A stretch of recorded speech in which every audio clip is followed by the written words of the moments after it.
கல்யாண அலப்பறைகளுக்காகவே கடந்த 6 மாசமா தொடர்ந்து செய்திகள்ல இடம் பிடிச்சிட்டு வர அம்பானி குடும்பத்துக்கு அவங்க எதிர்பார்த்திருக்க முடியாத ட்விஸ்ட் ஒன்னு கொடுக்க போறாரு இந்திய அணியோட தலைமை பயிற்சியாளர் கௌதம் கம்பீர். இந்தியாவின் டாப் பணக்காரரான முகேஷ் அம்பானி தலையிடாத துறையே இல்ல. அதுலயும் ரொம்பவே முக்கியமான IPL அணியான மும்பை இந்தியன்ஸ்க்கு உரிமையாளர்கள் அம்பானியின் மனைவி நீட்டா அம்பானி மற்றும் மகன் ஆகாஷ் அம்பானி தான். இப்ப விஷயம் என்னன்னா, நல்லா நோட் பண்ணி பாத்தீங்கன்னா, இந்திய கிரிக்கெட் அணிக்கு யார் கேப்டனா இருக்காரோ அவர்தான் மும்பை இந்தியன்ஸ் அணியோட கேப்டனா இருக்கணும்ன்றதுல அவங்க எப்பவுமே உறுதியா இருப்பாங்க. 2022 ஆண்டு T20 உலக கோப்பை போட்டிக்கு பிறகு ரோஹித் சர்மா இந்திய T20 அணியில இடம்பெறல.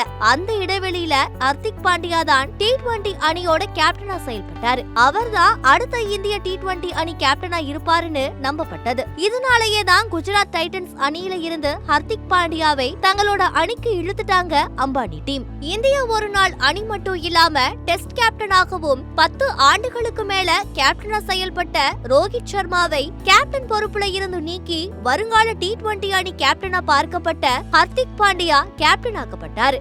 ஆனா எதிர்பாராத வகையில T20 உலக கோப்பையில ரோஹித் சர்மா கேப்டனா நியமிக்கப்பட்டதும் இல்லாம அதிரடியான ஆட்டத்தை வெளிப்படுத்தினார். மும்பை இந்தியன்ஸ் போட்ட கணக்கும் பொய்யா போக IPL போட்டிகளின் போதும் மும்பை இந்தியன்ஸ் இரு அணிகளா பிரிஞ்சு செயல்பட்டதால புள்ளி பட்டியல்ல கடைசி இடத்தை பிடிச்சு அசிங்கப்பட்டதுதான் மிச்சம். ரோஹித் சர்மா ஓய்வு பெறும் செய்திகள் வந்ததால அடுத்து ஹர்திக் பாண்டியா தான் T20 கேப்டன்னு எல்லாருமே எதிர்பார்த்தாங்க.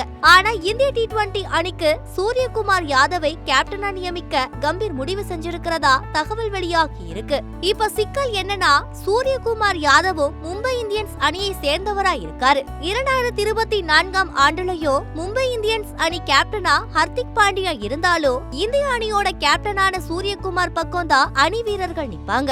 ஆக மொத்தம் அணியில மனப்பூர்வமா ஹர்திக்க கேப்டனா ஏத்துக்க முடியாத சூழலை தொடர்ந்து உருவாக்கிட்டு வரதால மும்பை இந்தியன்ஸ் நிர்வாகத்துக்கும் அணிக்கும் இந்த முடிவு சிக்கலாகவே மாறும்னு அப்படின்றதே கிரிக்கெட் விமர்சகர்களின் கருத்தாக இருக்கு.